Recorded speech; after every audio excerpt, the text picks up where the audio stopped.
Tak selang lama dari aksi pembunuhan mengenaskan yang terjadi di Kolaka Timur, Sulawesi Tenggara, pelaku inisial RH 18 tahun kemudian berhasil ditangkap. Ia ditangkap oleh Satuan Reserse Kriminal atau Satreskrim Polres Kolaka Timur di hari yang sama, tepatnya pada Jumat 5 September. Atas kasus pembunuhan ini, pelaku bisa dikenakan pasal 338 Undang-Undang Hukum Pidana atau KUHP sebagai kasus pembunuhan biasa dengan pidana penjara paling lama 15 tahun.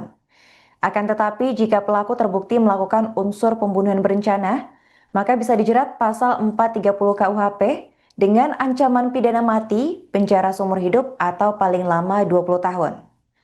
Adapun diketahui kronologi kasus ini berawal ketika seorang bocah perempuan SD inisial MA 10 tahun itu dilaporkan hendak pergi mengaji ke sekolahnya bersama sang adik pada pukul 6.30 waktu Indonesia Tengah.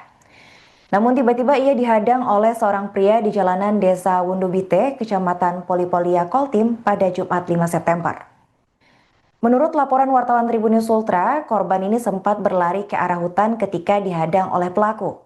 Namun nahas, ia berhasil ditangkap dan pelaku langsung menggorok leher korban menggunakan parang. Sementara itu, sang adik dari MA yang baru berusia sekitar 7 tahun melarikan diri ke arah sekolah untuk meminta pertolongan. Berdasarkan dugaan sementara, pelaku nekat melancarkan aksi pembunuhan tersebut lantaran sakit hati sering diejek oleh korban.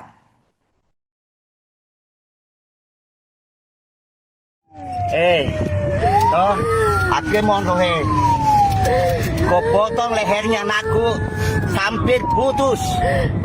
Biarpun kau kemana, saya cari kau. Ingat kau baik-baik itu. Anakku tidak pernah apa-apa itu sama kau.